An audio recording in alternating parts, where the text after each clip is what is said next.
Hola a todos, en este video verán la presentación que preparé para el evento dedicado al conflicto Rusia-Ucrania que organizó Huaycán Cultural. Se abordará el problema desde la descripción del proyecto de Mundo Ruso desarrollado por el gobierno ruso en los últimos años. No se olviden de comentar, compartirlo y darle like. Disfrútenlo.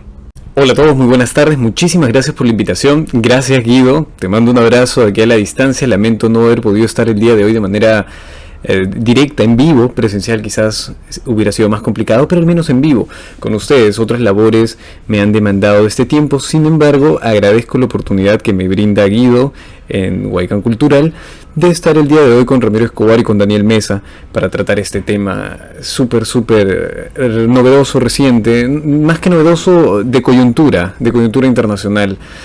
Lo estoy haciendo de manera remota, espero que este video sea bastante explicativo. Nos vamos a centrar un poco en ¿cuál es la razón por la que Rusia está actuando de esta manera? Tocaremos un poco una columna que escribí, se llama Rusia y el lado oscuro de la historia.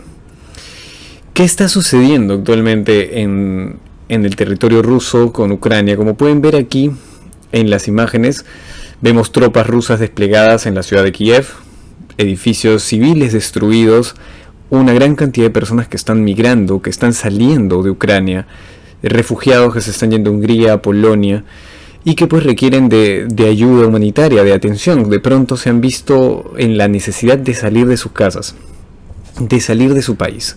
¿Qué es lo que está pasando por allá? Como es sabido, Rusia ha iniciado una incursión militar al territorio ucraniano. ¿Cuáles son las razones por las que Rusia ha hecho esto, que responden a esta actitud? Pues bien, para ello primero debemos entender un poco cuál es la historia de la influencia rusa, al menos cuál ha sido el papel que ha jugado en el siglo XX. Lo que ven aquí es la imagen del mapa de Rusia para 1914, exactamente antes de la Primera Guerra Mundial. Es un territorio bastante grande, bastante extenso. En ese entonces era el Imperio Ruso, un territorio vasto que iba pues desde un extremo del continente asiático hasta Europa. La imagen que ven acá es la de la Unión Soviética, la Unión de Repúblicas Socialistas Soviéticas, que le vino a la Revolución Bolchevique y que pues nos acompañó durante casi 70 años de la historia mundial, tratando de expandir e influenciar en diferentes territorios y expandir una ideología, el comunismo, como es bien sabido. Y igual mantuvo una proporción colosal, el país siguió siendo inmenso. Y como pueden ver acá, una serie de naciones y repúblicas formaban parte de su territorio, que al día de hoy pues son Estonia, Letonia, Bielorrusia, Ucrania, Moldavia, Armenia, Azerbaiyán, Kazajistán, Turkmenistán, Kirguistán, Tayikistán, un territorio amplio, vastísimo. La Unión Soviética no solamente venció en el frente oriental a la Alemania nazi en su afán expansionista, sino que, como repito, trató de expandir toda una visión del mundo guiada pues por el materialismo dialéctico, una visión utópica socialista de las relaciones humanas. La Unión Soviética colapsó a finales del siglo XX, por los años 90, y muchos de estos territorios se desprendieron. Muchos de estos reclamaron su independencia. Todos los países que mencioné hace un momento de pronto se volvieron independientes, reclamaron soberanía sobre un determinado territorio, y como la Unión Soviética no pudo mantener su influencia en la región, tuvo que ceder. Ese es el momento en el que aparece el país de Rusia. Rusia surge entonces más o menos en 1990 en adelante, y desde entonces emprende toda una política, una serie de medidas para poder mantener su hegemonía, o al menos mantener el rol que tuvo durante el siglo XX, durante tantos años en las que su voz y la de Estados Unidos eran prácticamente las únicas que gobernaban o que decidían en materia internacional. Recuerden el periodo de la Guerra Fría, ¿no? ¿Qué es lo que pasó desde entonces? Lo que mencioné es importante porque recuerden, cuando la Segunda Guerra Mundial se desata, el ejército alemán trata de tomar las principales ciudades, pero tuvo que atravesar un vasto territorio antes de llegar a algunas de estas. Moscú, que era el punto final, el objetivo principal, estaba muy lejos y nunca llegó la guerra directamente allá, solo a unos escasos kilómetros, pero nunca directamente a la ciudad. Las razones obviamente son bastante complejas por las que el ejército alemán no llegó, pero lo importante es ver que Rusia para ese entonces, o la Unión Soviética, estaba protegida, estaba protegida por una serie de países que eran en ese entonces parte de su territorio. Al día de hoy esa franja es la que separa Rusia como país del resto de Europa, de la Europa occidental. Lo que vemos acá es cuál es la relación o cuáles son esos países que marcan o delimitan el límite de Rusia con la otra parte de Europa liberal. Finlandia, ese es el caso del primer país. Finlandia. ¿Qué está ocurriendo en Finlandia? Finlandia se mantuvo neutral después de la guerra, nunca accedió a ser parte de la OTAN, a diferencia de los países de Estonia, Letonia y Lituania, los cuales son los tres que pueden ver por debajo de Finlandia, los cuales en 1991 firmaron un acuerdo con el gobernante ruso en el cual Rusia se comprometía a reconocerles soberanía absoluta. Ellos eran libres de decidir sobre materia de seguridad y ellos fueron los que escogieron formar parte de la OTAN. Ahí vemos que la necesidad de Rusia por mantener estos países como una frontera de lo que es para ellos su enemigo tradicional, en este caso el occidente liberal, vemos cómo Finlandia se mantiene neutral. Letonia, Estonia y Lituania, por una firma que tuvieron en los años 90, tienes que reconocerles la participación en la OTAN, pero se mantiene tranquilo. ¿Por qué? Porque Bielorrusia, el país que marca esta frontera, Bielorrusia es un amigo, está gobernado por un amigo de Rusia. Actualmente el dictador que ha gobernado Bielorrusia desde su independencia, Lukashenko, él es abiertamente simpatizante de Rusia, constantemente tienen políticas en conjunto de apoyo económico, de apoyo militar, diferentes despliegues de ejercicios militares se dan en ambos territorios, por lo que, por un lado, Rusia, frente a lo que podría considerar la amenaza occidental, se ve blindado en el norte porque Finlandia es neutral. Finlandia no pertenece a la OTAN. Lituania, Letonia y Estonia, si bien son un punto negro, un hueco, están cubiertos por Bielorrusia, una Bielorrusia aliada que sigue siendo parte de esa frontera tan necesaria. Sin embargo, Ucrania, el país que está en la parte inferior, un poco más extenso, que es clave para la seguridad de Rusia, Ucrania sí ha estado en diferentes vaivenes políticos y coqueteos con Occidente. ¿Qué fue lo que pasó desde el ascenso, desde que Vladimir Putin toma el gobierno? Vladimir Putin inicia como un ex agente de la KGB, se involucra en temas políticos y cuando accede directamente al poder como presidente de Rusia, comienza a tratar de llenar estos vacíos que en los años 90 dejaron pues que Letonia, Estonia y Lituania formaran parte de la OTAN, por lo que decide emprender una política para asegurar sus fronteras, asegurar una vez más a Rusia.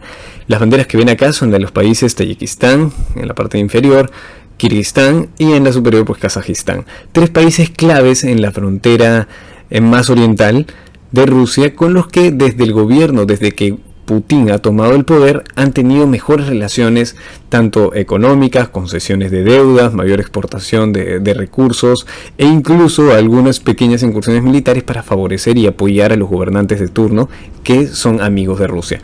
Así que Putin se encargó primero de asegurar ese terreno, aseguró las fronteras orientales y ahora en los últimos años ha estado mirando hacia Occidente. ¿Qué es lo que pasó particularmente con Ucrania? Como les comenté, Bielorrusia es aliado, Finlandia neutral, Lituania, Letonia y Estonia son parte de la OTAN, pero están blindadas al menos Rusia se siente ahí segura porque tiene una Finlandia neutral y una Bielorrusia amiga que pueden cercar fácilmente estas tres naciones. Sin embargo, Ucrania seguía siendo un punto hueco, un punto ciego. En el año 2014, en Ucrania estuvo gobernando Víktor Yanukovych. Él era uno de los simpatizantes de Rusia, un gobernante que para muchos era un títere, pero que tenía políticas expresamente favorables hacia mejorar las relaciones con Rusia en detrimento de los esfuerzos que había estado llevando Ucrania por pertenecer a la Unión Europea, por formar parte de la OTAN, es decir, por alinearse con el bloque occidental. Lo que vemos acá es cómo quedó la plaza principal de Ucrania, de Kiev, después de las protestas del año 2014. Desde entonces Ucrania ha estado inmersa en diferentes problemas sociales. Si bien el presidente Yanukovych fue obligado a renunciar, y se convocaron nuevas elecciones, las poblaciones prorrusas, simpatizantes de rusas y rusas étnicas del sur oriental del país, se alzaron, y eso fue lo que ocurrió principalmente en Crimea, en donde éstas llegaron a tomar las instalaciones del gobierno y declararon la independencia de la región del Oblast de Crimea. Esto fue aprovechado por Rusia y fue reconocido como un estado independiente por el Kremlin, lo cual significó que le siguiera un referéndum en el interior de Crimea para verificar si quería el pueblo por libre decisión formar parte o no de Rusia o mantenerse como un estado independiente. Obviamente lo que ocurrió fue que la mayoría de habitantes que son rusos o de etnia rusa votaron por pertenecer a Rusia, por lo que desde entonces Crimea dejó de ser parte de Ucrania. Algo similar empezó a ocurrir en Lugansk, Donetsk y Kharkov, otras regiones igual de la zona suroriental de Ucrania, que han estado en conflicto desde el 2014, porque muchas guerrillas pro-Rusia, apoyadas por Rusia militarmente, incluso se especula que ha habido presencia de partisanos rusos, de soldados infiltrados, han estado enfrentándose a los nacionalistas ucranianos, los cuales se oponen a que estos territorios formen parte de Rusia, sino que se mantengan dentro de la soberanía ucraniana. Esto ha servido de excusa para que este año Rusia pudiera lanzar una incursión militar con la excusa de pacificar a estas regiones, las cuales habían seguido la misma ruta, la misma receta que Crimea. Se habían declarado estados independientes, el Kremlin los reconoció como tales, y lo que ocurrió fue básicamente que estaban a un paso de una posible anexión. Ucrania, naturalmente, intentó rechazar esto, empezó a reforzar y a solicitar apoyo de la OTAN, y eso también fue una excusa para que Putin desplegara las tropas. ¿Por qué está sucediendo esto? Para ello debemos considerar un concepto clave, la idea del mundo ruso o Ruski Mir. ¿Qué significa esto? Para los investigadores Makarichev y Yatzik, el mundo ruso es un concepto que ha sido creado por la política de Vladimir Putin durante los últimos años y que no ha sido una receta que desde el inicio haya tenido una única forma, sino que ha ido virando con el paso del tiempo, pero que al día de hoy básicamente se sustenta en tres ideas, tres nociones: las de soberanía, las de unidad, las cuales, como explicaré, están muy vinculadas al nacionalismo, y finalmente las de normalidad, que a su vez están vinculadas al tradicionalismo. Por un lado, la idea de soberanía. Putin, desde que asumió el poder, ha hecho lo posible porque dentro del territorio ruso se sienta y se venda a la población la idea de que el gobierno es completamente soberano, a diferencia de otras naciones. Rusia decide qué cosa sucede en Rusia, quiénes pueden decir algo en Rusia, qué extranjeros, qué ideas foráneas pueden participar de la vida rusa, y todas aquellas que sean consideradas nocivas son rápidamente eliminadas. Tanto así que durante unas competencias deportivas se prohibió expresamente a una serie de canales internacionales, canales de prensa, medios de prensa de Europa Occidental, y se obligó a que la población se comportara de una manera tal en que se prohibían reuniones en las calles, el tránsito había sido limitado, todo con el objetivo no solo de intimidar a la prensa, sino de hacer presente de que Rusia tenía una soberanía absoluta sobre su territorio.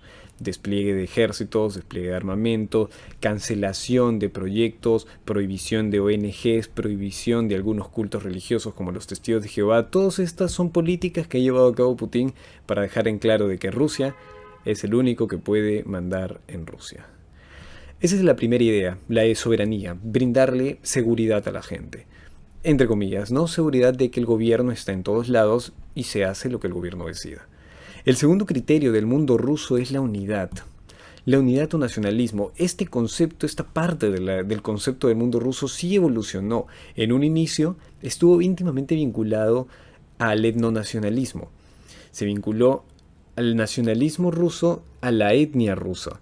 Pero esto generó pues que proliferaran movimientos neonazis, movimientos supremacistas, y siendo Rusia un país multiétnico con poblaciones túrquicas y de otros orígenes, podían generarse mayores fricciones de las que ya estaban ocurriendo, por lo que la estrategia fue virada para evitar la implosión de Rusia, la misma que ocurrió en la Unión Soviética, en que los diferentes grupos étnicos se juntaron, nombraron y declararon su propia independencia cuando el gobierno central se debilitó.